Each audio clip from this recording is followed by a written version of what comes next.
This is the Chris Stigall Show podcast. Okay, guys, let's just rip. And Chris Stigall. Chris Stigall. Chris, thanks for being with me tonight. Chris Stigall. I'm joined now by Chris Stigall. Now, he puts the broad in broadband. It's Chris Stigall. The Chris Stigall podcast is presented by usmedicalplan.com. Save big money monthly and get better health coverage at usmedicalplan.com. It is Monday, the 10th day of July, and I thank you so much for downloading the Chris Stigall Show podcast. Coming up today, Lieutenant Colonel Tony Shaffer will be with us. I'm a simpleton. I'm a very, very simple man, but it seems the conversation has shifted to Ukraine again, and Biden, incidentally, check my Instagram today if you haven't yet. Biden was meeting with King Charles, and looks straight out of the Wizard of Oz, Tin Man. I just can't get past it. But anyway, that's an aside. That's an Instagram right now as he travels abroad. But he gave an interview, and we're going to get into some of it, where he basically says Ukraine can't be a part of NATO until the war with Russia ends. Now, those of you who have half a brain, I think you probably conclude the same thing I do. I want to unpack that coming up in just a little bit. The culture wars continue. It's interesting out there in films this week, how films are doing, the ones that are succeeding versus the ones that are failing. Bud Light continues to fail, for sure. And, of course, all the rest of the news of the weekend. Sit Tight Tucker with Russell Brand giving some really interesting comments. Sit tight for all of that. But, Fast Eddie, I have to tell you that before I start anything else, I have to share something that I didn't know much about going into it other than just watching my daughter. I didn't really understand it until I actually entered the Taylor Swift universe, my friend. That, this weekend, that's a whole new scene for me. Arrowhead Stadium, 2 sold-out shows. She's done this at the Lincoln, Philadelphia. She's everywhere she goes. She's going to the football stadium or the biggest arenas they have in the cities, and she's selling them out twice a stay. They say she's going to make, I don't know, like $500 million or something by the time this tour is over. And I only know a few of the hits that they play on the radio. Now, I mean, back in 2014, I had a chance encounter with Taylor Swift. I was at it was a broadcast confab of some kind in New York. My agent at the time said I should go, and I was like, I hate them. But I said, okay, I'll go. It was a cocktail party or something, and it was on, I feel like I was in Upper Manhattan, like the upper west side of Manhattan or something. We were in a high-rise. I don't even know where we are. Honestly, I don't remember where we were. But for some reason, Taylor Swift was the special invited guest. It was not announced. Nobody knew she was coming. But I don't know, in 2014, would she have been... She was famous. I know she was famous because I remember the reaction to my meeting her and getting a selfie with her back then. But she wasn't as famous then as she is now. She wasn't, but she had just released... So 2014, you're looking at the time... Red was the 2012 album. Yes. What came out in 2012. That was her official departure from country music into the world of pop. So not knowing in 2014 when she released the album 1989 that she would become the football stadium multi-seller outer person. So when she pretty much left country music and became a pop star, it would have been 2014. I don't know that you would have seen that at that time that you met her. Yeah, I knew my daughter. I mean, she had sold out the Link by then in Philadelphia, I think once, for one show, because my daughter had gone, but she was a little girl. Little. Like, sat on my wife's lap and fell asleep during the concert. Little. That's how little. So I was like, okay, the girls like her, whatever. I didn't think much of it. So I got a selfie with her that I have joked for years. I was like, oh, yeah, Taylor Swift and I are old friends, you know. I mean, and the way people reacted to it when I put it on social media back then. So anyway, my daughter, she's going to be 15 next month. She and her cousin, who lives in Ohio, I surprised her with tickets to this thing. And I surprised her by flying her friend, her cousin, who's a great friend of hers, flew in from Ohio. And Christine and I took these 2 girls to Taylor Swift Friday night at Arrowhead. And there are a couple of things about this. Number one, I know there are a lot of you in this audience that say, Stigall, she hates you. She hates your politics. Yes, I know. And I say to you with all due respect, is there anyone in entertainment who doesn't?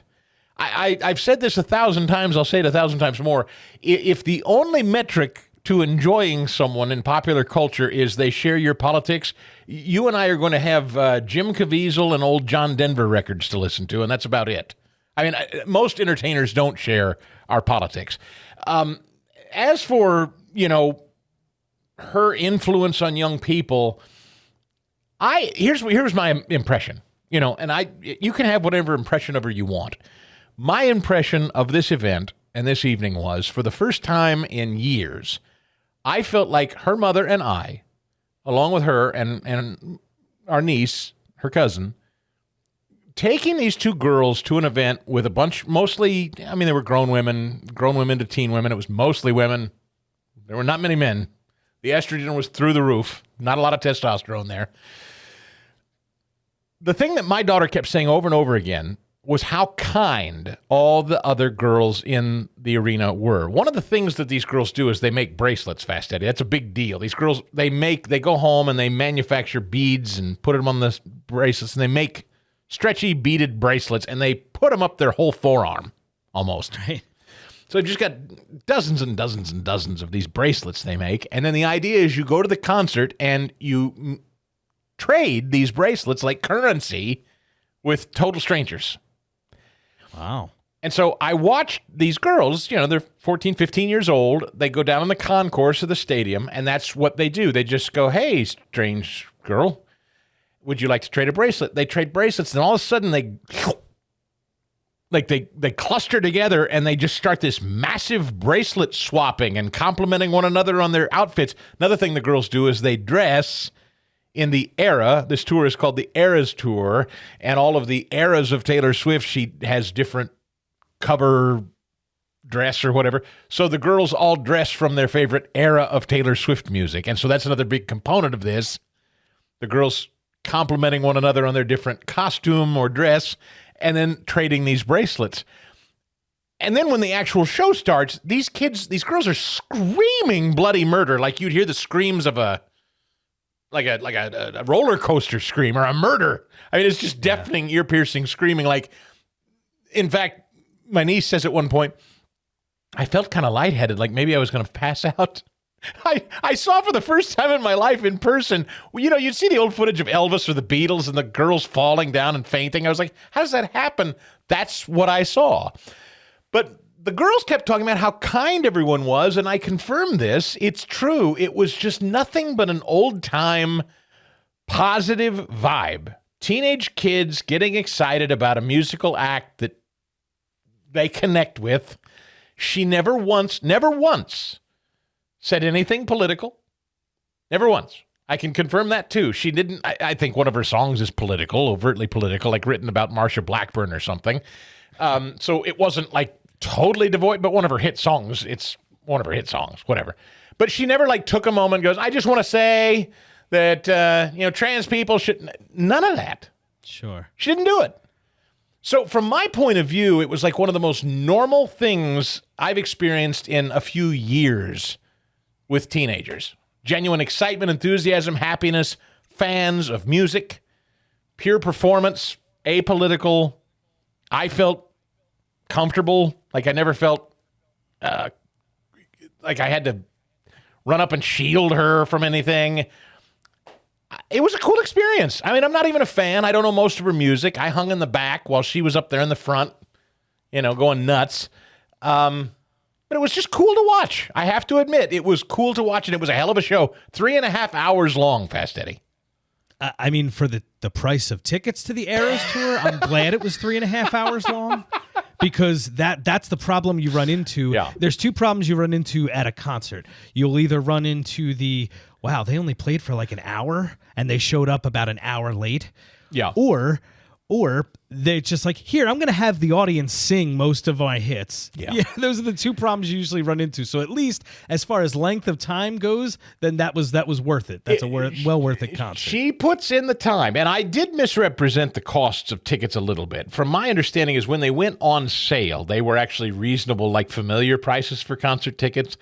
They just sold out so fast that if you weren't on the ball when they went on sale, you had to get them aftermarket. And when they went on sale aftermarket, forget it. You're talking about thousands of dollars. So there were people that got into the stadium for much, much less than others. But anyway, I wanted to share this story with you. Number one, because for all that is said that is negative about entertainers today and deserved, and her politics are not mine. It's true. You know, people on social media inevitably say, you know, you support her and she doesn't share your. It's like, well, no, I don't need to share politics with someone performing as long as they leave me alone about it when I go hear them and watch them. I don't have to agree with everyone to enjoy their work.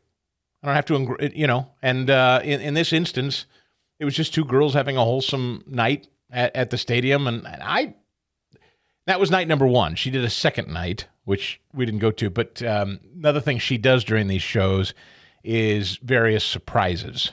So her newest album was released on Friday. Apparently, coincident. Her worldwide album release happened on the same day. And she directed and shot a video of one of the songs on this new album. And so I have never seen anything like this in my life. In the stadium, she says, hey, I want to, she starts talking, you know, and they're just screaming because she's talking, you know. She said, I just want to stop for a minute. I've been, you know, directing and screaming. She says, I've got this new music video that I directed, and I hired a couple of people that I think you might know who star in it, and I'd really like to show it for you here tonight. So she shows the video for the first time. Nobody's seen it ever. It's never been released. She shows it in the stadium. I mean, these girls are hysterical. And it's got somebody, and I don't know about this either, the Twilight, you remember the Twilight phenomenon at all? Yes. I don't know much about it. Was your wife into it? No, we weren't really into it, but I do know a little bit about it, yeah. There's a guy called Taylor Lautner. Yep. Taylor Lautner was apparently a Twilight guy. Yep. He's in this video.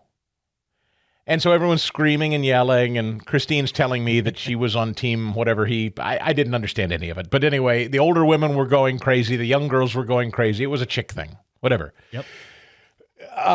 But then the big thing was he was there. He was physically there in the arena, so she brings him up on stage, and he does some backflips, and I mean, the place just goes bananas. Fast Eddie, I've never, ever seen anything like this bedlam on Friday night. It was crazy. He would have fallen into one of her eras. So yes, those girls that were there from that specific era, oh yeah, they'd be big Tyler Lautner fans. And my wife knew him from the Twilight thing, so she was familiar, but for a different reason. So anyway, I took that picture, that famous selfie photo, and I made a Hawaiian shirt out of it for the occasion. That said Swiftie since 2014, just to be fun. And then the girls made me some glasses. So if you're curious and you want to see the photos, I put a few of them up on social media. There's an Instagram story up there if you'd like to see the series of photos and videos that I shot. They were part of my Instagram stories. That's up at Instagram, or you can go to Facebook. I put a little collage together. I thought I looked a little more like Elton John than anything Taylor Swift related, but she appreciated the effort. I mean, you got to just put yourself in the moment in that situation. But I'm glad you brought up, though, that people do have a problem. Yes, Taylor Swift has since come out as political. Yes. She's has to be a leftist. And I can actually give maybe a genesis to that. I remember reading in the Philadelphia Inquirer a few years back, Dan DeLuca, their head critic, he wrote a whole piece, and I'll have to go back and find it, about Taylor Swift, who was post-1989, so she was as big as she is now. Taylor Swift and Justin Timberlake specifically were two people he singled out as to not weighing in on Donald Trump. Yep. Like they just didn't come out and say anything, and he was very annoyed about that. And people were sharing this article. It's just like, yeah, what does Justin Timberlake and Taylor Swift think about Donald Trump? And if you notice, she stayed silent then. Yes. Katy Perry did not. Yep. Someone who, if you look at the rise to fame between Katy Perry and Taylor Swift, Katy Perry, by all intents and purposes, should be just as big, and she's not, because she did go all political. She did have the stadium tours, and now she no longer does, nor does she have a hit any longer. And that's what I think Taylor realizes that Katie didn't. No, I mean, this came up in church yesterday. I think that's a great analysis. This came up in my church. I mean, I was talking with some of my friends in Bible study, and I said, we were kind of talking about the culture, and I said, listen, guys, we can't just, like stick our heads in the sand and go, oh, she doesn't agree with our politics, or she supports trans agenda or whatever. Like, to not be, we don't have to be of the world to be in it. I mean, we're commanded to be in it and participants, and we can still minister, and we can still be kind, and we can still evangelize, and we can still participate in enjoying music together and not endorse everything about the person making the music. I mean, in fact, I think we're called to do that personally. So, I mean, this criticism that I shouldn't have participated in it, or that I shouldn't take my daughter to it, I think it's just stupid, because you can't bubble wrap yourself from the world. In fact, we're not called to. But to your point, there was nothing about her show that smacked of politics. She didn't say a word about it. Now, I know if she's asked in an interview, I know she's going to disagree with me. But short of that, it was clear that her only desire was just to entertain the thousands and thousands, the tens of thousands of people that showed up to squeal for her for 2 nights. That's all she wanted to do. And that's smart. That's savvy business. So, and she's a multi-gazillionaire for it. Anyway, John Ruhlman, the guy that makes this show possible every day, I thank him. I wanted to get that Taylor Swift business off the top because I knew people were curious, and like I said, if you want to see it, go check it out at my Instagram account or my Facebook account. But John Ruhlman's the guy that makes the show possible each and every day. He is at usmedicalplan.com, usmedicalplan.com, or 877-410-4321. Do you need private sector health insurance? Do you buy it yourself out of pocket? I have a friend that saved $2,000 a month insuring his family of 4. He has a daughter who has some special health concerns, and then the rest of his family. $2,000 a month. I mean, I want you to, that's like that's a mortgage payment for a lot of people. Imagine saving that kind of money, or even several $100s a month. John Ruhlman can do it. If you're a senior on a fixed income and you got to buy supplemental insurance, if you buy your own private sector health insurance for small business employees of your own or just your family, call John, compare the plan you currently use to what he can find for you. Not cut rate, not substandard insurance either. It's always going to be at least as good, but usually better, and always 30 to 60% cheaper at least. It's usmedicalplan.com or 877-410-4321. I'm very intrigued with this story I'm seeing all over news this morning and over the last 24 hours that Joe Biden says Ukraine can't join NATO until the war with Russia is over. The Husk is traveling abroad. He's talking about cluster bombs amidst other things. The subject of Ukraine is back in the news again. And the Husk says that if NATO wants to bring in Ukraine or vice versa, Ukraine wants to join NATO, he says they're not ready yet. All right, let's listen to the Husk a little bit here. When you go to the NATO summit, the big strategic issue is that Ukraine wants membership in NATO. Should it get membership in NATO? I don't think it's ready for membership in NATO, but here's the deal. I spent, as you know, a great deal of time trying to hold NATO together because I believe Putin has had an overwhelming objective from the time he launched 185,000 troops into Ukraine. And that was to break NATO. He was confident, in my view, and many of the intelligence community, he was confident he could break NATO. So holding NATO together is really critical.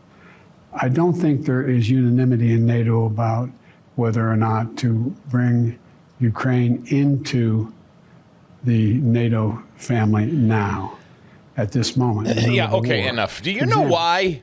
Do you know why there's not unanimity in NATO about bringing Ukraine into NATO? There's a very simple answer. Because the NATO member nations know that Russia will kick their asses if they allow it, as they already are. Do you know, it is so stupid to even say, well, I don't think... It's so weird that we keep referring to Ukraine as it. I don't think it's ready. It's ready. Do we call the United States it?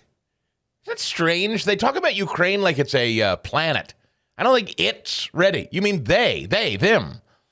Give them a pronoun. You people love your pronouns. Why are it? I don't think it's the Ukraine. It. What a weird. Why do we talk about it like it's a slab of meat? It's weird too. But anyway, does everybody understand this? I'm not sure everybody does. Let me. This audience understands it, but just in case there are people happening by that don't get this, do you know why Russia is so animated right now about Ukraine? Why they're encroaching upon Ukraine? Do you know why they're moving on Ukraine? For this very discussion. They don't want their next door neighboring nation joining NATO. They don't want more of what they view as their land. Rightly or wrongly, Russia views Ukraine as theirs. And now the global community having a discussion about, let's think about this another way. There is a global organization out there. Fine, call it NATO, but that's probably not analogous because we're friends with NATO. So I'm trying to, I don't know. There's a global regime of, I don't know. Let's imagine that Canada was our enemy for a second, which I guess depending on half the country is Canada's enemy, I guess, under Trudeau's leadership. But let's pretend that Canada is an actual hostile nation. And Canada is allied with, I don't know, a few other nations in this confab of nations that are ultimately hostile to us. They don't like us. We're not part of their little group. We border this hostile nation. There's a group of hostile nations that all hate our guts. And then Canada, let's say Montana. Montana decides they want to join the group of hostile nations. Montana wants to join the group of hostile nations and become part of their deal.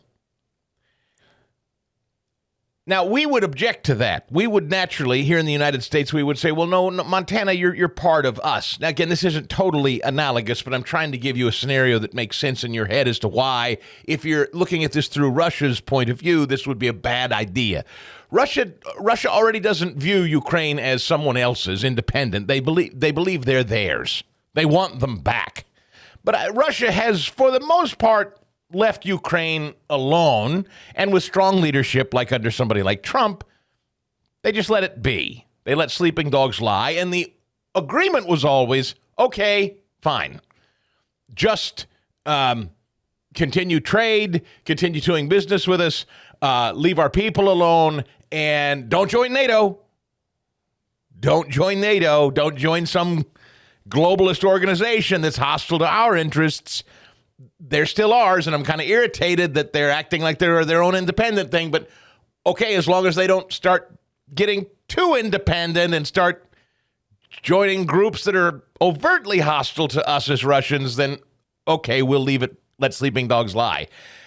Well, we're now in an environment where we're not only talking about them being autonomous as a nation, but yes, now bringing them into the fold in NATO and giving them munitions and giving them cluster bombs and giving them jets and all of these things. Naturally, if Montana was doing that with Canada, we would be concerned.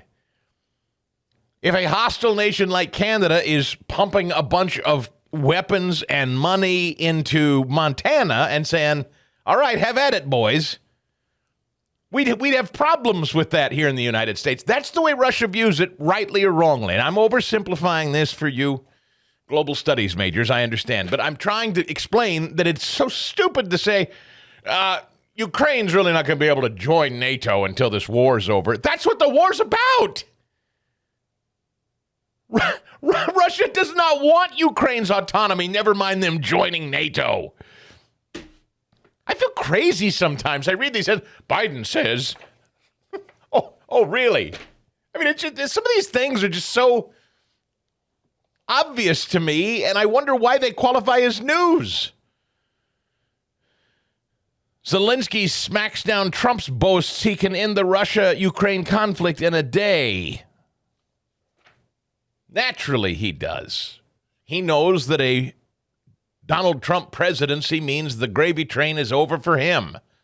So the last thing Zelensky wants is to see Donald Trump in the White House, or a Republican, period. Zelensky understands that the gravy continues to flow as long as a Democrat is in the White House, specifically the husk.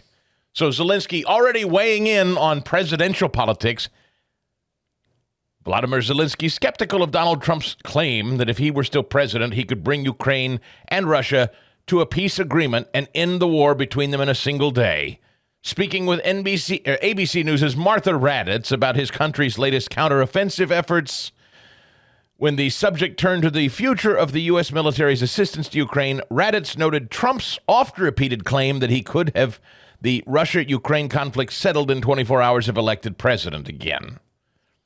Zelensky said, "It seems to me that the sole desire to bring the war to an end is beautiful, but this desire should be based on real-life experience. Well, it looks as if Donald Trump has already had these 24 hours once in his time. We are at war." What does that even mean? Again, may I just remind you that this war was not happening while he was president, and that's the point. What is this rewriting?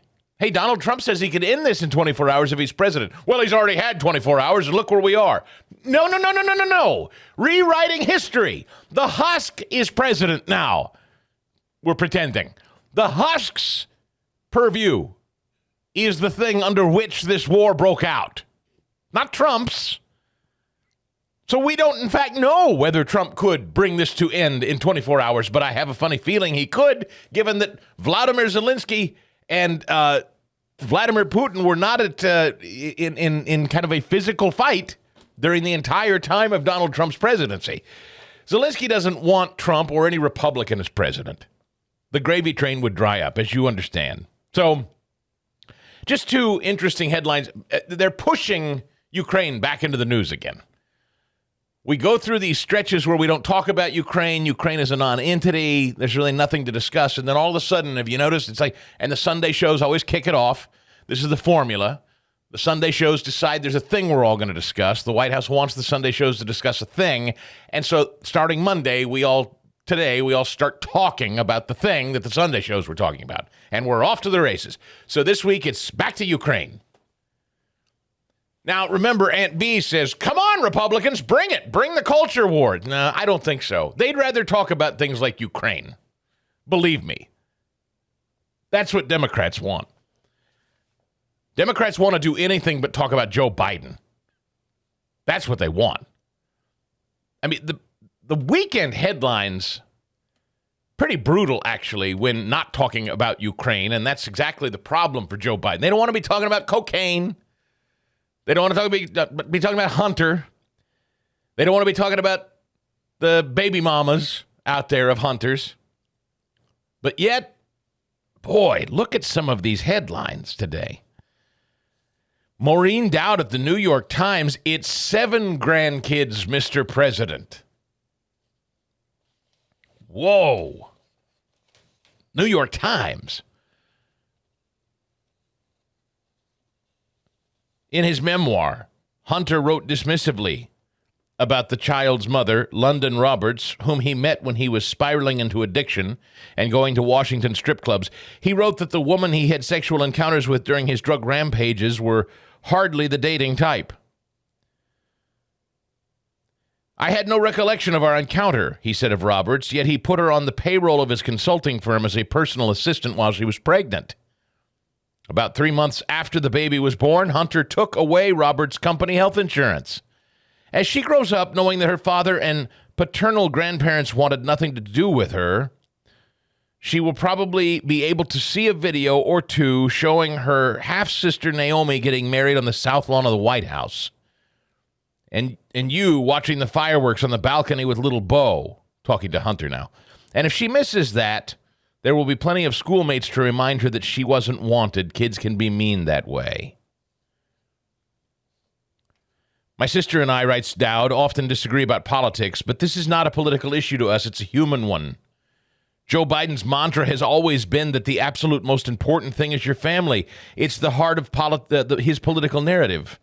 Empathy born of family tragedies has been his stock in trade, callously scarring this child's life. Just as it gets started, undercuts that. As Katie Rogers, a New York Times White House correspondent, wrote in a haunting front-page piece last week about Hunter's unwanted child, Biden is so sensitive that that only the president's most senior advisors talk to him about his son. Rogers said that in strategy meetings in recent years, aides have been told Bidens have 6 grandchildren, not 7. Jill Biden dedicated her 2020 children's books to her 6 grandchildren. What the Navy story, Navy's the name of the baby, the one they don't claim.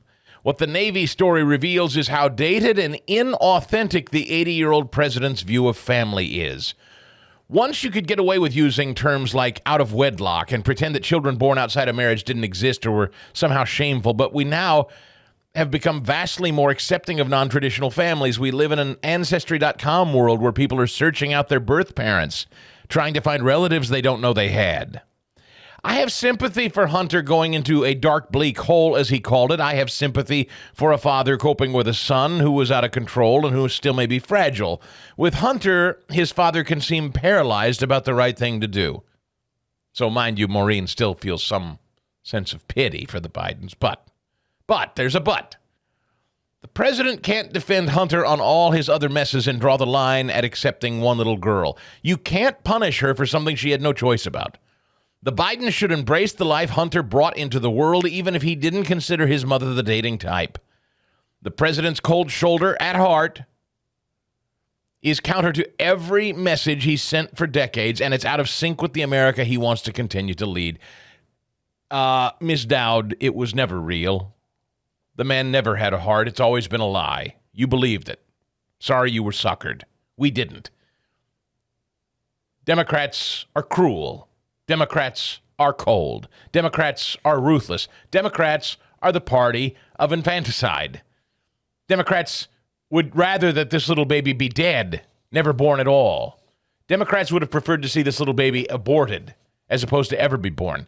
Democrats would say, you see, Maureen Dowd, you're making the case for abortion here.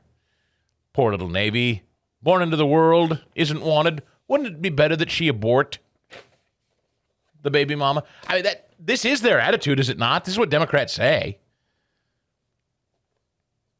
It's 7 grandkids, Mr. President, writes Maureen Dowd at the New York Times. So this is why Ukraine.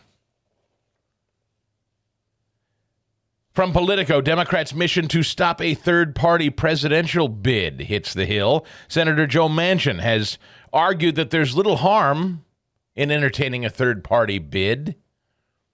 Officials from the progressive group MoveOn.org and centrist group Third Way are planning to brief Senate Democratic chiefs of staff at the end of this month. It's part of an effort to educate Democrats about the risk that a third-party bid funded by well-heeled groups like No Labels could pose to Joe Biden, particularly if centrist Joe Manchin runs for president rather than re-election. Matt Bennett, Executive Vice President for Public Affairs at Third Way, the Executive Director of MoveOn.org, will speak to Democrat senators' top aides. The invite tells chiefs of staff dryly that the two want to share some information that they have on No Labels. Third Way has put together research showing that a third-party candidate would hurt Biden, an argument that No Labels has dismissed. Bennett declined to comment specifically on this month's Capitol Hill meeting, but confirmed that Third Way is working urgently to stop a third-party candidate. Very often there are differences of opinion or strategy when it comes to the Democrat coalition, but it's very, very broad. But here there's unanimity, and everyone agrees that if they go forward, this is going to hurt Joe Biden. We need to make it clear to folks what they are selling is an illusion, not a choice. Well, the likes of the AOC fan club are really ticked off and want somewhere to go. The Bernie bros are really ticked off and want somewhere to go. Remember how authentically enraged these people were, these types, the Bernie bros who lined up around the block to see him? Remember AOC who used to do sit-ins when Sloppy Choppers was still Speaker of the House? Remember that? Remember those days? Those are gone. She's sold out. She's sold out totally.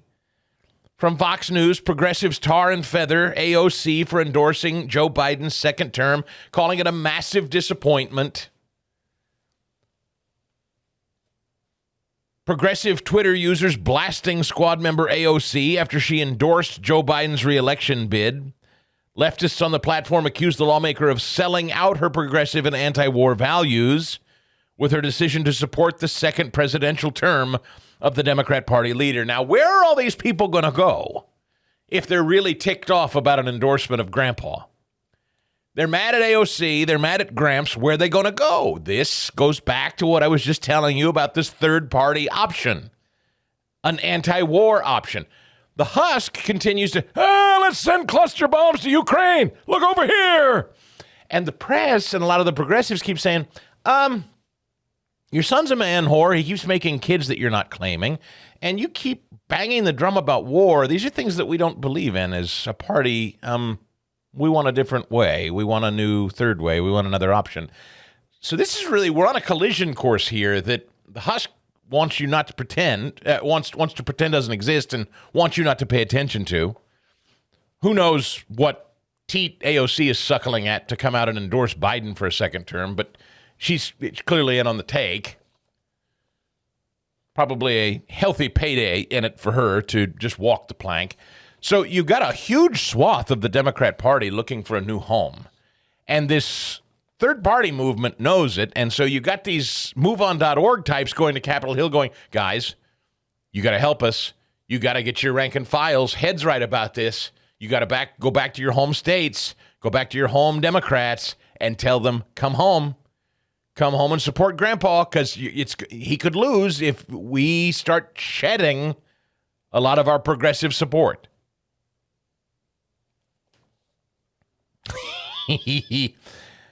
Headline, The Hill. When is the optimal time for Biden to drop out of the race? Doug McKinnon writing this. He was in the Reagan and H.W. Bush White House, like a magician setting up a trick in one hand while distracting the audience with the other. The Biden White House and its allies are desperately trying to distract the attention of the American people away from Biden's age, his obvious frailty, and his increasing verbal and mental gaffes, and, not a small matter, the fact that they're a family of reprobates. It's not just that he's an old, elderly, feeble, frail husk. It's that they're all a bunch of hillbilly reprobates, coke-addled, stripper-banging thieves. They're bad people. He's old, elderly, senile, and they're bad people. It's a toxic stew of awful, the Bidens. It's not just that they're corrupt. It's not just that he's senile. It's that it's both. I don't know. I've never, it would be a terrible mob movie to make a mob movie about a senile. That might be a great idea, actually, for a Netflix show. What happens when a mob boss, a ruthless, corrupt, scheming, duplicitous mob boss becomes senile and forgets who he is and where he is? Now, what happens to mob boss? You're Italian in there, Fast Eddie. I'm kidding. Just a joke. But seriously, mob bosses, when they get weak, usually what do? You take them out, don't you? Yeah, you need permission, but yes, you need to take them out. You got to whack them. You can't have some feeble old guy running the family business. You can, or if in the Sopranos case, what you do is you actually elevate that person to the top so that they take the fall for everything because they're in that state. Well, in which case that could explain what we're watching now. Yeah. Maybe. As stated in the past, writes McKinnon, I don't believe Biden will be the nominee in 2024. Now, while he's president, the White House and his allies may predictably denounce speculation as ridiculous or wishful thinking. The possibility raises a critically important question. When would be the optimal time for Biden to announce he's dropping out of the race to give the Democrat Party the best chance to retain the White House? A very strong case can be made for immediately, writes McKinnon. If the DNC is going to open up the primary to other candidates, the sooner the better. What do you think? You think they will? I mean, I just laid out the case that you got these people going up to Capitol Hill at the end of the month begging the rest of the Democrats to hold together. Don't go home to your states and tell your Democrats, hold the line. Don't get wobbly. Don't get mad at AOC. Come on, hold together. If you let Manchin or some other third-party anti-war Democrat like a Kennedy Jr. get in this thing, it's going to cost Biden. It could cost us all. Hold together. Hold the line. So we now have ample evidence that Democrats are entertaining. There is a real and robust faction out there challenging Biden. It is real, and they're scared about it. We now can confirm it. Multiple media reports confirm it. They're afraid of a third-party challenge. So, with the acknowledgement that they're afraid and that there is a robust voter bloc out there that wants to go in a different direction, are we seeing what McKinnon is writing? That, in fact, Biden understands the writings on the wall, Democrats understand the writings on the wall, and it may be time for the husk to leave. I'm not convinced yet, but I don't know. I've never been one to predict one way or the other whether he's in or out, but some have been saying for the longest time Biden was always just going to be a one-termer. That was always the plan. I'd have no way of knowing, of course. But you could make a compelling argument. Now's the time to bow out. And he has. They have the voting, systems in place. So I feel like not yet. They're not ready to throw him out, because if they get him over the top one more time, they can take him out in the next term. Well, sure. Oh, and then install anybody they want. Yeah. So is he strong enough to weather one more election? Well, this is why, and I suppose some of you would say, this is why they want Trump as the nominee. Because their calculation is Trump is the most easily beaten. Biden's already beaten him once. Why wouldn't he again? I think that's completely faulty logic. But that is what many people tell me is the logic of the Democrats. They want Trump as the nominee because he's the one most easily beaten. Don't get mad at me. We've been through this. That's what they claim. I'm not saying that's what I believe, but that's what they claim. It's been my pleasure and honor to talk about Bob Spinato at Williamsburg Dental in Broomall, just off the Blue Route, as my dentist and friend of over 12 years now. But now he has two brand new associates, his daughter Alexa and Dr. Geddes. Tell them about him, Bob. Yeah, it's really a thrill for me to have both the dentists, my daughter and Dr. Jared Geddes. One of the things that I love about them both is when they don't have a patient in their chair, they're in my room watching what I do and trying to learn from me. And we hear enough about the new generation, and if they think they know everything and they don't want to work. And I've got two dentists who are really, really want to learn and really, really willing to work hard. And I enjoy learning from them. They brought some new skills and some new technologies to our office that will be great benefits to our patients. And so, if anything, I think that having them both there is going to expand and lengthen my career as opposed to shorten my career. Pick up the phone or go online, make that appointment, 610-353-2700 or williamsburg-dental.com. John Nolte, our buddy over there at Breitbart, is having a field day with the fact that Indiana Jones has not had a great opening and has collapsed in its second week. Here's how he writes it. After a dismal... I still haven't seen it. I haven't been to the... I haven't been to the movies in a while. Christine wants to go to the movies. Folks, I have been inundated about Sound of Freedom. Inundated. Everyone is telling me about Sound of Freedom. Everyone wants me to go see it. Everybody wants to talk about it. I'm getting conspiracy theories about people going to see it and having the air conditioner shut off in the theater when they go. I will see it. I intend to see it. I don't know if is it a limited engagement of the theater? I don't go to movies. It's very, very rare I go to movies. I just don't go. I don't know why. I'll go to lunch. I'll go to dinner. I'll go to a concert, but for some reason I have the hardest time committing to walking into a movie theater and sitting down to watch it. But it's really good, Chris. I'm sure it is. It's the same with a Netflix series that you gotta watch. I gotta be in a headspace. I gotta be in the mind frame. No, but you don't understand. It's the best thing ever. You gotta go watch it now. I'm sure it is. I'm not editorializing. For whatever reason, I struggle with talking myself into going in and sitting down. But everyone who has gone to see Sound of Freedom is an enthusiast, an advocate. I've been hit on social media. I got hit at church about it. Christine wants to go see it. So we may end up going to watch a screening of it in the late afternoon or something this week, if it's still in theaters, which I assume it is. Have you seen it yet or no? I have not seen it yet. Well, you have to, because it's the greatest movie that's ever been made in the history of movies. Yes. Yes.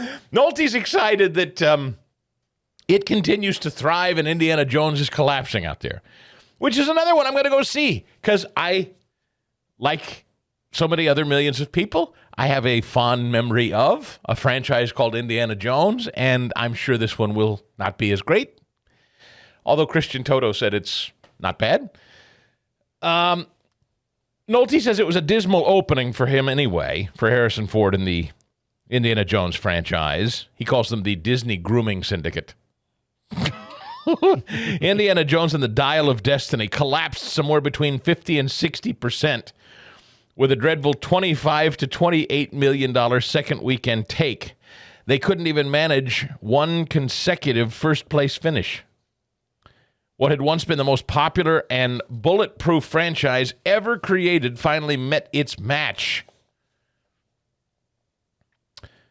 Kathleen Kennedy might be off-screen, but she is the true villainess in Indiana Jones and the Dial of Destiny, which could have been called Indiana Jones and the talentless queendom of woke child-grooming Nazis. Nolte never withholds his feelings. Indy also met its match this week from the 5th chapter of the Insidious horror franchise, which opened to $31 million. Some believe Dial of Dud would hold on to the number one spot this weekend, a headline the child abusers at Disney desperately needed, but they didn't even come close to getting that done. Elsewhere, and in nearly 2,000 fewer theaters than Dial of Dud, was Sound of Freedom, a.k.a. the little Christian-themed indie that Disney dumped. That film hauled in another $15.2 million, and by Monday, this $14.5 million budgeted movie that Disney dumped will have grossed $40 million. It was a $14.5 million movie to make. It has now grossed $40 million, as of this morning, reports Nolte at Breitbart. Sound of Freedom. Again, this is a movie Disney dumped, apparently, he wants you to know. Came in number 3 at the box office. And mind you, it is at half the theaters that Indiana Jones is showing, that's a stunning accomplishment.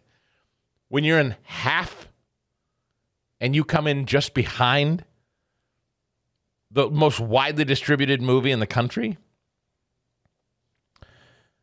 Anyway, unlike Disney's Dial of Dud, Sound of Freedom is already making millions in profit. In its second weekend, Sound of Freedom trounced the opening weekend of Joyride. I don't even know what that is.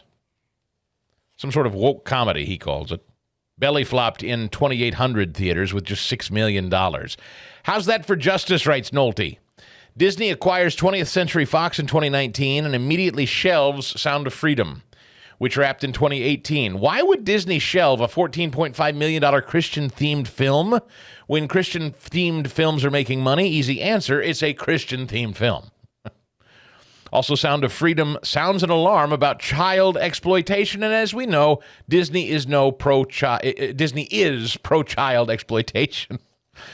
Through Friday, Dial of Dud has grossed $172 million worldwide. This sucker comes with a $400 million price tag between production and promotion costs. This is John Nolte again. I'm reading at Breitbart. The Disney grooming syndicate could lose $100 to $200 million on an Indiana Jones film. Let that sink in. An Indiana Jones film, Disney could lose between $100 and $200 million. Also, Doornail dead at this weekend's box office is Disney's Elemental. After 4 weeks, this piece of grooming bait has only grossed $109 million. We've already covered that colossal flop. Disney is troubled, to say the least. Disney is not bankable, and even the biggest box office stars in the world are no longer bankable when associated with Disney. Now, what's set to come out soon, and you can tell it as I'm flipping around on cable because it was on every other channel. What am I talking about? What's set to come out? You'd know if you're flipping around on cable. I know you were busy this weekend, but it seems about on every other channel, there was one movie franchise that kept popping up, and that's how you know they're about to release a new one in theaters, because they run the movie over and over and over again. There have been a series of these made. There's another one coming out soon. I'm guessing a Marvel movie? No, Mission Impossible with Tom Cruise. Oh, okay. The Mission Impossible franchise. They've made like 30 of those while I wasn't looking. I saw the first one back in the 90s. I saw the first one pop up on cable yesterday. I was flipping around and I was like, oh, that's kind of interesting. I stopped, and I think it said John Voight was in it. I mean, John Voight was in that first Mission Impossible before we knew John Voight was political and conservative. John Voight probably wouldn't be in that film today if we knew what we knew about John Voight now. But anyway, John Voight won that first. That was like in the early 90s. Before I was out of high school, that first Mission Impossible. I couldn't believe it. What really pisses me off, though, is Tom Cruise still looks the same, and I look 40 years older. But anyway, there's a new Mission Impossible set to come out, and guess what it's going to do? Blockbuster. Why? Just as Top Gun, right? How did Top Gun do? Remember when he came out with a new Top Gun this summer, or this past year? Because it's apolitical. I mean, if you're going to see a Mission Impossible movie, especially, I remember I had to see the fourth one in IMAX because he climbed the tallest building in the world and actually did it. I mean, you got to see those in theaters. Next weekend, Tom Cruise's Mission Impossible Dead Reckoning Part 1 hits screens and will likely blow everything to dust, says Nolte. Cruise has what Disney once had: audience trust and goodwill. Tom Cruise has audience trust and goodwill. So buying a ticket it's box office gold for him. Disney is so depraved and addicted to its predatory, cross-dressing, sex-changing, child-mutilating fetishes, it's willing to lose billions to pursue its grooming agenda. All Tom Cruise is interested in pursuing is wowing us. He's pure 100% entertainer, while Disney is pure 100% evil. Guess who wins that battle every time? That's Nolte at Breitbart. So the Mission Impossible, I think they've made like 4 or 5 of them. And the title of this new one suggests there's going to be another one after this. And that's why Indy should be bankable. Indiana Jones should have done as well as Top Gun or a 5th Mission Impossible film, right? Yeah, you'd think. And I don't know if it's because it's Disney. I don't know if do you think audiences are sophisticated enough to know that the Indiana Jones franchise is owned by Disney now and stayed away because of it? Maybe. I don't know. Or they just cannot get maybe the third one was so bad they can't get their head wrapped around the idea of a guy who's 80 now coming back, and who knows? Who knows for sure? But the big story really is a $14 million Christian-themed film that has like almost quadrupled its budget already, and it's in half the theaters of Indiana Jones and came in nipping at its heels on weekend number 2. You have to see it. You have to watch it. Or you got to not. I will see the film. I promise. Enthusiasts, Fast Eddie, I'm telling you. People have become pushers of this one. Yeah. Sound of Freedom. The Sound of Freedom. I mean, this is a heavy material. Like this is not a popcorn film. Like 13 Hours, when that was marketed to conservative audiences, that was a popcorn film. You're seeing action, a Michael Bay blockbuster. So you have to understand, Sound of Freedom, you need to be ready. You need to be sitting down to watch that one. What's the Dace film, Steve Dace's film that's been all over the place? Demonic. Nefarious, yeah.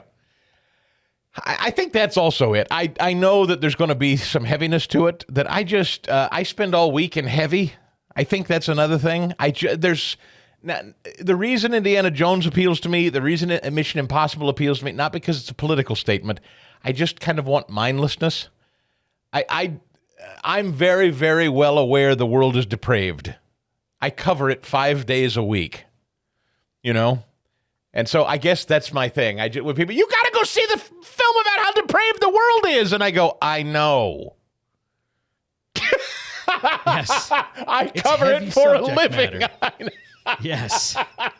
But I will see it. I know it's good, and Jim Caviezel, and I know.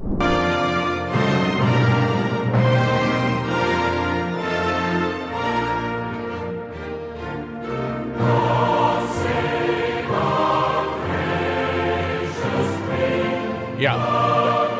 They call it an inspection of the troops. Biden and King Charles inspecting the troops this morning. The live footage, I'm monitoring it. You know how the guys, they wear the big furry black hats and they swing that arm stiffly up and down as they march? That's how Biden looks when he walks. Except his arms aren't swinging up and down. They're stiff as boards at his side. Have you ever seen someone walk with their hands completely stiff like a mannequin? Did you see that? Joe Biden walking with his arms do not swing, they do not move. They're like he's literally walking like a mannequin. If a mannequin came to life. All right. God save the Queen, man. Oh, I don't. I mean, he makes King Charles look like like a 30-year-old going out clubbing. Like the guy's 76 or 74 or whatever you said he was. Like it's amazing. I mean, if you haven't seen the video, I'm going to post some. But I just took some video of it. I'm going to post it on my social media so you can see it for yourself. I've never seen anyone walk with their hands completely still. It's like his arms are dead. I know someone who has an artificial arm and hand, an artificial limb they lost. That's what it looks like. And he raises it and puts something in it. That's the way Joe Biden is walking right now. And to my knowledge, he has not had a limb replaced, though. No. From PJ Media, congratulations. A man just won Miss Netherlands. What a time to be alive. The Miss Netherlands pageant has taken an unexpected turn, ladies and gentlemen. This year, the crown goes to a trans woman, Ricky Valeria Cole. You heard that right, a person who was assigned male at birth, but now identifies and presents as a woman. This quite literally adds a whole new dimension to the beauty pageant scene. Who needs historical gender norms when we can just rewrite them? I don't like assigned male at birth. I don't like that term. Even PJ Media using it now. Assigned male at birth. You see how that's subtle? It's insidious and it's subtle, and I'm not calling them out because they're doing it intentionally, but this is how these people change the way we use language so that even we start using it. We start calling someone who wants to be called her, her, instead of calling a him, him. And it's just that subtle. But when we start saying things like he was assigned male at birth, that's crazy talk. Never allow yourself to say things like they were assigned male at birth. That's insane. You sound crazy. Don't say that. Don't write that. Bud Light's popularity continues to plummet. It's no longer a top 10 beer.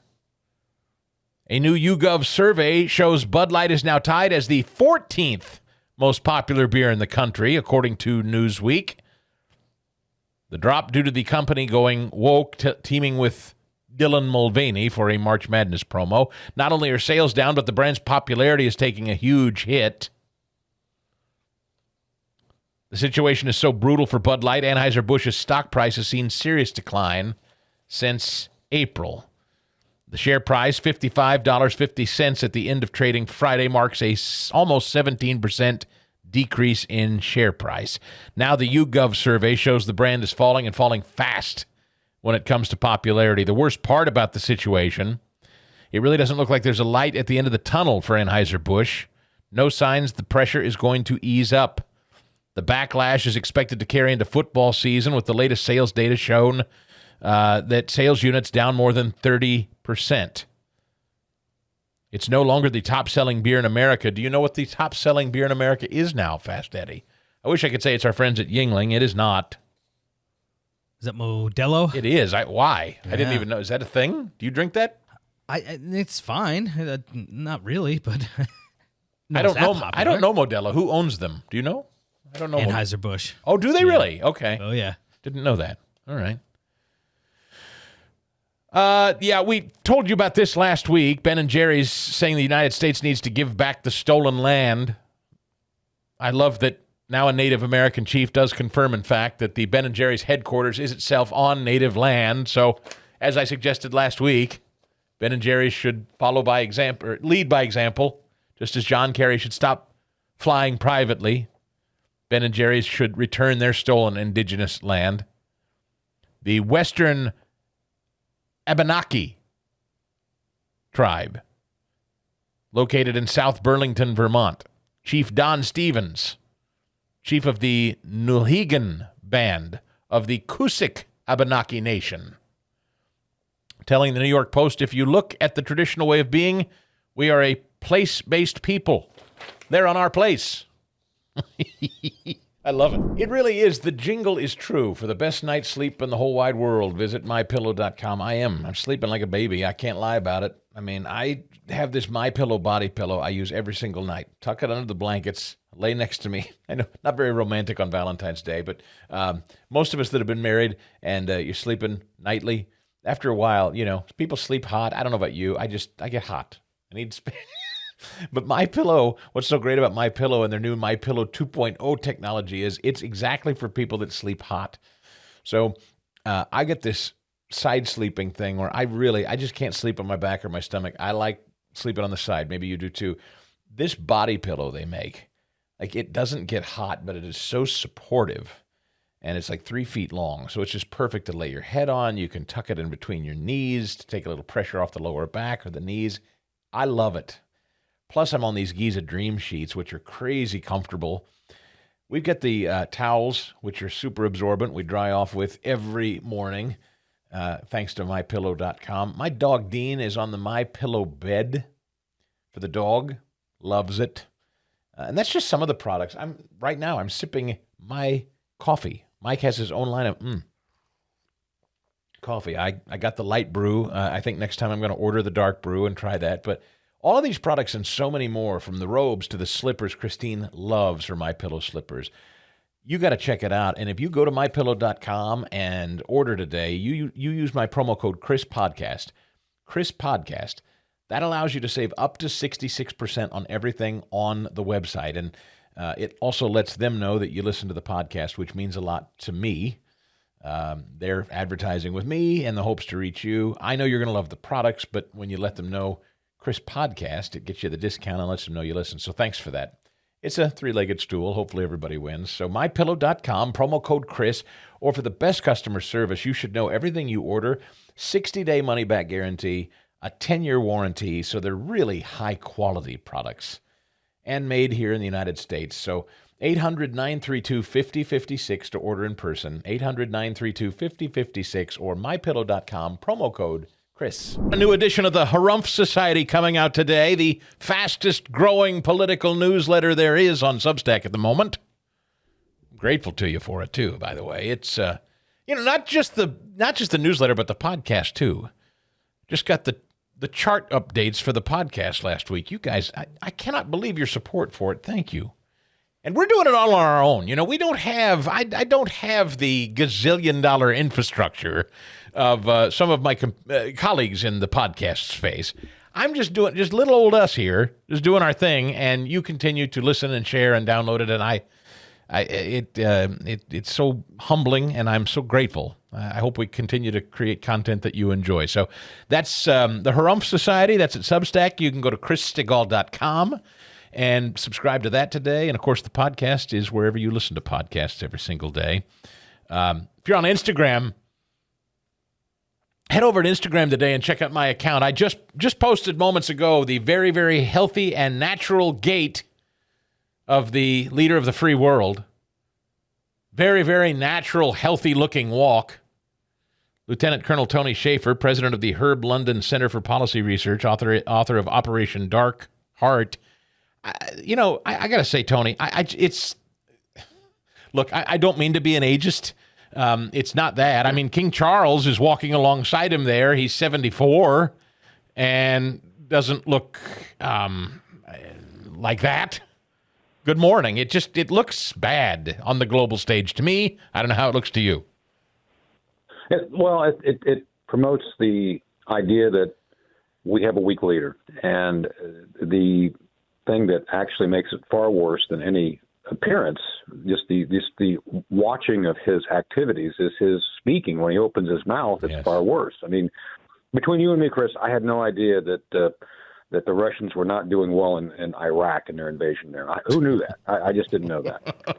And you learn something every day. And see, things like that. Obviously we're making fun of that, but it's like that is unavoidably cringe and demonstrative of his inability to understand basic ideas of where wars actually are happening. And that's a pretty big deal for a president. I mean, it's one thing for, if I went out into Steubenville, Ohio, and asked people on the street, hey, what's the latest with Putin? And they said, well, we're kind of generally aware of it. That's understandable. But this is not acceptable when you have the guy who's making fundamental funding decisions, strategy decisions, all these things which theoretically he's supposed to be doing. And then he can't even understand, again, where the wars are at, who's doing what. He becomes and is, in my judgment, the single point of failure in our current national security policy. So I continue to ask the Democrats in this country who are of Jewish descent or heritage or faith how it is they support this administration and his boss, or the guy that's still running the show, as far as I'm concerned, Barack Obama. Their hostility to Israel continues. As I read, Joe Biden has doubled down on refusing to invite Israeli Prime Minister Benjamin Netanyahu to pay a customary visit to the White House. Biden said in March he will not invite Netanyahu because of his government's attempt to reform Israel's powerful judiciary. So they're doubling down, saying not welcome again. And I'm reminded that when Netanyahu came during Barack Obama's time, you'll remember that Obama didn't even greet him. I think he had to leave through the back door or something. He ended up giving a joint address to Congress, I think, before he even spoke, or maybe didn't even speak to Obama, if memory serves. And I also remember that visit because that was when a terrible tornado ripped through Joplin, Missouri, and Netanyahu was the first guy to address it nationally. Obama was over in Ireland or something. Do you remember all that? I mean, they've consistently been hostile to Netanyahu. Well, this is look. I used to talk to Dr. London about this. Herb London was Jewish. I know that he worked with a number of other Jewish folks in New York who were very much, appreciative of Israel and its independence and being a beacon of hope and light in the Middle East, and the curiosity of most Jews being supportive of the left, to include the dismantling of support here for the Israeli state. And I'm not sure if I ever got a satisfactory answer because, I talk to folks all the time. I talk to people who work with John Catsimatidis, who are essentially blue dog Democrats. I was on the phone the other day doing a hit with them, talking to some of the former governors. And it's interesting that I talk to these folks off air, and, they're all very much committed to the Israeli equation, the democracy there and everything else going on. But they do admit that there's a large amount of their faith who essentially have abandoned the concepts of conservatism and have become progressives. And I think it's inexplicable because if you just look at what being a progressive is, it means basically anything that doesn't meet your truth of your political faith, it's a lie. And this is Marxism 101. I mean, that's what Marxists do. And so you have essentially most of the population that I can tell now have become Marxists in some form. They either call it green energy supporters or people who wish to basically have this governance where the government kind of rules things. I don't, again, to me, socialism and Marxism are interchangeable. It's all kind of one big mess. But I don't understand it because you can see this demonstrated by the progressive left via Barack Obama and Biden. And nobody seems to say anything about it except a handful of us, who are out here trying to talk about it. You're very smart, specifically on matters of international affairs, diplomacy, combat. I'm not. So you tell me if my very simple, not smart brain has this right. Joe Biden says Ukraine is not ready to be part of NATO yet. And I say, he says very specifically, he says, we can't allow Ukraine to be part of NATO until the war with Russia ends. Now, again, here's a very simple layman's perspective, and you tell me if I'm wrong, Colonel. It's my understanding that one of the big reasons Russia has encroached upon Ukraine is their concern that they're becoming entirely too enmeshed with the West, and them becoming a part of NATO and them being armed and being given cluster bombs and jets is seen as overt hostility to Russia. So that's my overly simple understanding of this. So it seems sort of stupid to say until the war with Russia ends, Ukraine can't be a part of NATO. Isn't that exactly what Russia objects to? It is. And you've essentially refined it down to the points which are important regarding the two sides. Since the mid-1990s, since the agreement to allow by all major parties, by the way, Russia, Germany, UK, NATO, United States, to allow Ukraine to become an independent country. And I always remind people, the Ukrainian nation is literally cut from the same cloth as Russia. They are, cut from the bolt of the Soviet Union. And that means the culture, the system, the corruption, it's two sides of the same coin. But when you get down to it, when you talk about the path forward for Ukraine, it is clearly desirous by the Biden folks, the EU, to have Ukraine in that circle of influence. I always remind Chris, this is fundamentally a war about resources, because this all really got hot when Putin and other folks just, were made aware that in the Donbass and the Black Sea, there were massive gas and oil reserves. So fundamentally, Putin does not want a net competitor. With that said, going back to the 90s, Putin is only now expressing what Russians have always said since the 90s: do not expand NATO eastward. That inherently does jeopardize their perception, not ours, their perception of security. The Russian state, going back to the czars, has always wanted to have buffer states around it because of being invaded by a number of nations, not to mention the latest ones we're aware of, Napoleon and Hitler. So they have a fundamental paranoia, and they want to have states which are buffers around them. Ukraine was one of those states. Belarus is one of those current states. It is what it is. We cannot change, 300 years of history and make the Russians feel comfortable with NATO going forward. So that's the issue. Well, the very words that Biden uses, I think, just expands and reinforces their paranoia about what's going on. I mean, it's a very clumsy analogy, but I said this would be akin to Montana deciding to join with Canada if Canada were extremely hostile to us. And I mean, like, we're not just going to let Montana start colluding with Canada and weaponizing themselves without putting up a protest. Right. And see, you've got it. And this is where I and others do not, we're not taking a side. We're simply trying to explain why Russia and Putin have a certain perspective and are willing to act on that perspective. Yes. It's not about being pro-Russian. What you just said is exactly correct. And, again, if we were dealing with the Canadians trying to steal Wisconsin, for example, take our cheese, well, we'd have a problem with that, it's great. You can't take that cheese. That's right. Cheese. Who moved my cheese? Tony Shaffer is with us, author of Operation Dark Heart. Now, I read cluster munitions, which are prohibited in more than 100 countries. We're announcing we're giving Ukraine cluster bombs, Tony? So there's two reasons for this. First, we're out of everything else. So I've been talking to folks. I did a lot of research on this over the weekend.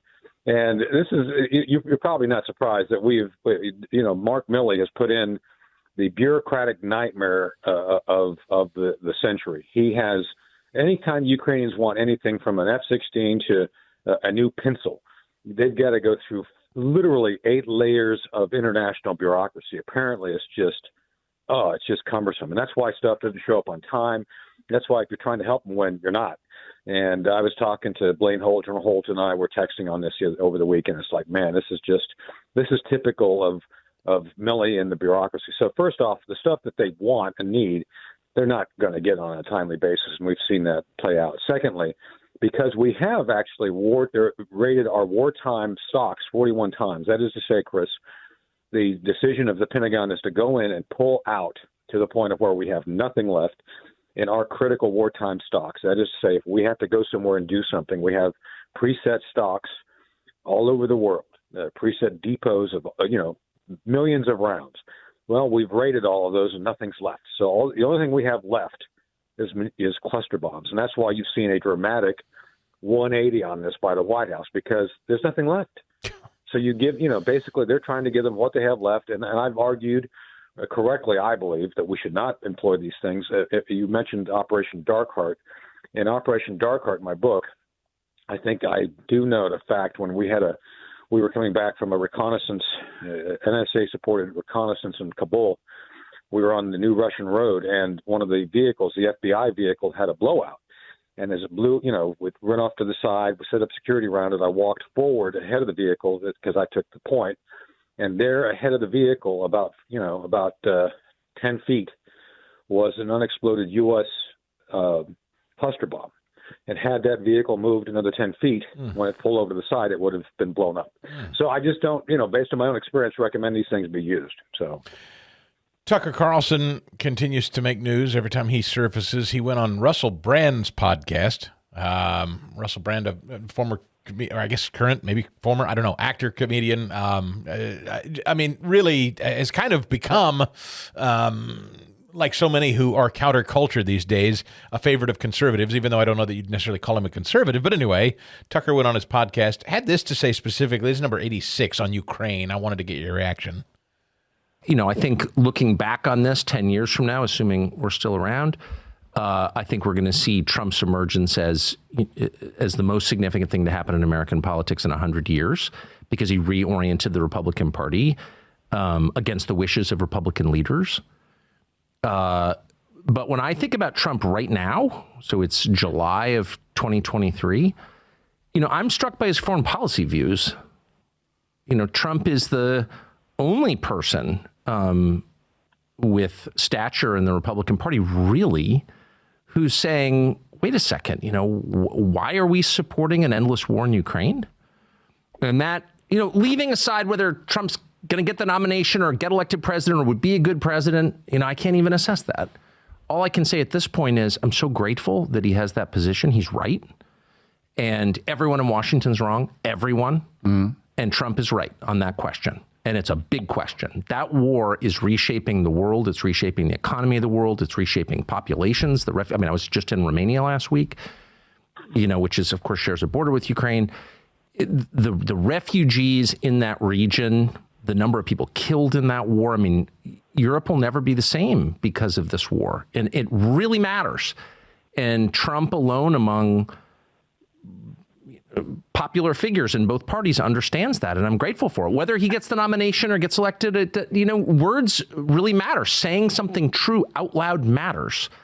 And he is saying true things about Ukraine, and God bless him. That's how I feel. Tucker thinks this is maybe the most substantive, significant thing to be discussed at this hour in the presidential race, and Trump's the only one doing it. You agree, Colonel? Well, I think Trump, if not for Trump, there would not be a clear discussion on our interest in Ukraine and what we should do to end it. And I agree with Tucker on the fact that Trump came along and destroyed what many of us were observing as each party becoming more the same. It's like a monobrow party. Everybody has one big eyebrow or something. And it's like an episode of the Twilight Zone where everybody kind of looks the same. You must comply, and they're trying to.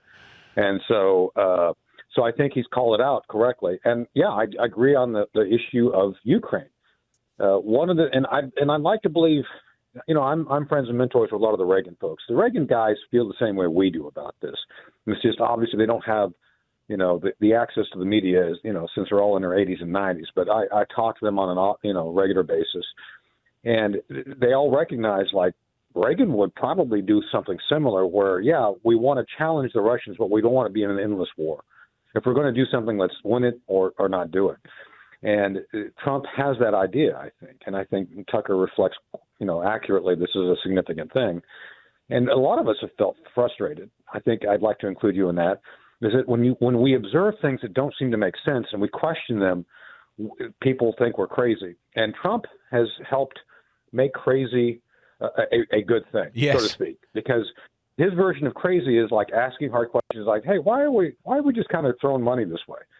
And so he actually has given some real spirit, some real life to that issue. The question becomes obviously how do we capitalize on it? Because a lot of us believe that the best path forward is peace by both sides without taking a side. Because I'm not pro-Ukrainian, I'm not pro-Russian, I'm pro-American. And I always want to look at things of how does this help us protect our people and preserve the Constitution and allow us to prosper. And if it's not, if you can't frame it in those terms, then I don't think we should be doing it. Yeah, it's weird when people like Lindsey Graham pop up and start just vociferously defending our efforts in Ukraine, that we got to do everything and all. I mean, and he sounds exactly like Biden. That's so jarring because there are times where you're cheering Lindsey Graham as a conservative and other times you're like, huh? Where's that come from? Yeah, I don't get it. All right. But yeah, I think Tucker's correct. Yeah. All right, my friend. Listen, Lieutenant Colonel Tony Shaffer, I'm grateful for your time, as always, and your perspective. We value it so much. Thank you. The Chris Stigall Show podcast.